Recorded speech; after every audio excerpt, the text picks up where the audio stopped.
Zuckererbsen. Zuckererbsen. Zuckererbsen. Zuckererbsen. ఇందులో ఇలా బఠానీ గింజలు ఉంటాయి. ఇది బాగా ముదిరితే కనుక అప్పుడు మనకి బఠానీలుగా తీసుకోవచ్చు. ఇది ఇంకా ముదరలేదు కాబట్టి ఇవో కొన్ని బఠానీ మాత్రం పక్క తీసాను. ఇలా ముక్కల్ని ఇలా సహంగా కట్ చేసుకుంటే చక్కగా ఉడుకుతాయి. అంటే ఈ సహంగా కట్ చేసుకుని ఈ విధంగా కట్ చేసుకోవాలి చిన్నగా. అప్పుడు కూరకి చాలా బాగుంటుంది. అయితే ఈ ఈనెలు తీసేయడం అనేది చాలా ముఖ్యం. దీంట్లో ఈనెలు తీసేస్తే ఇలాగా ఈనెలు తీసేయాలి. తీసేసి మనం సన్నగా ఇలా తొలగాలి.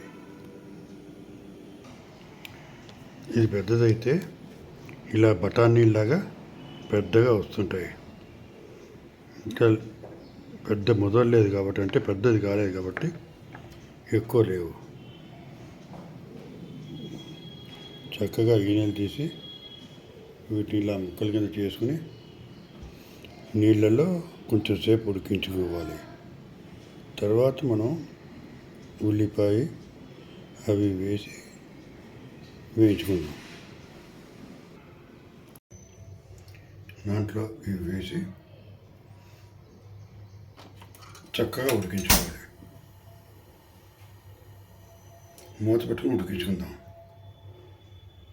ఉడికించే ముందు కొద్దిగా నూనె వేసుకుంటే ముక్క మెత్తబడిపోదు, అంటే చివిడిపోయినట్టుగా అవ్వదు. అదే సంగతి.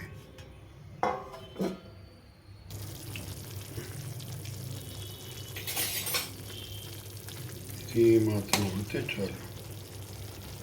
2 నిమిషాలు మూత పక్కన పెట్టి వాష్ చేద్దాం. ఒక 6 పచ్చిమిరపకాయలు, ఈ అల్లం ముక్క, ఒక ఉల్లిపాయ సిద్ధం చేసి పెట్టుకోవాలి. ఈ 2 మెత్తగా చేసుకోవాలి. మినపప్పు, శనగపప్పు, ఆవాలు వేయించి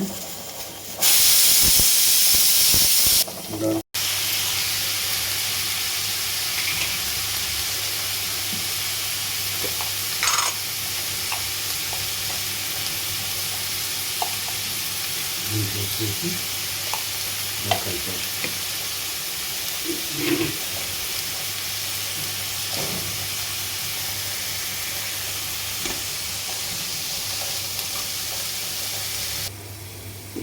కూరని ఒక బాగా కలుపుదాం.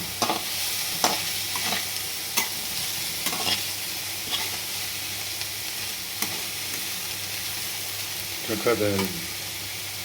అందిపోయాలి. సౌరి మూడలో తీసుకున్నాం.